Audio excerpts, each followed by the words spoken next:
আসসালামু আলাইকুম আমার প্রাণপ্রিয় ভাইরা।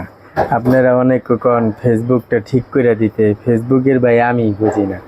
আমার এই একজনে এক জিনিস দেয়া কইরা দেয়। আমার আসিফ ভাই ফেসবুকের ওই ব্লু চিহ্নটা আছে না, এটার টাকাও আমার আসিফ ভাই মাসে মাসে এই ওনার ডলার কার্ডের থেকে পরিশোধ করে ব্যাংকের থেকে। আমার ডলার কার্ড নাই ভাই। যাক আলহামদুলিল্লাহ, আপনারা অনেক ভাইরা কইতেছেন ভরপুর টাকা আইতেছে, আহে না কিন্তু আইব ভাই। আপনারা দোয়া করেন। আর যারা ফেসবুকে কাজ করতে চান অন্যের ভরসায় না, নিজের ভরসায় যতটুক পারেন অতটুক কন্টিনিউ ভিডিও ছেড়া যান। এই প্রতিদিন ভিডিও ছাড়বেন, এক টাইমে প্রতিদিন পোস্ট করবেন। সে আর কি সময় পাইলে অবসর পাইলে প্রতিদিন একটা করে পোস্ট করবেন। আর কমেন্টের উত্তর অনেক বাইরে এখন উত্তর দেই না ভাই, দেই গাড়ি চালাই আহি না ভাই, কাম কাজে তো নাহি, অনেক সময় হয় না। আবারও ওই যে কাটা ছিঁড়া করণ লাগে, এডিটিং করণ লাগে, অনেক সময় লাগে। যাও আলহামদুলিল্লাহ আস্তে আস্তে ঠিক হয়ে যাবো না ভাই। আপনারা আমার ভিডিওটা শেয়ার করে দিন। আসসালামু আলাইকুম।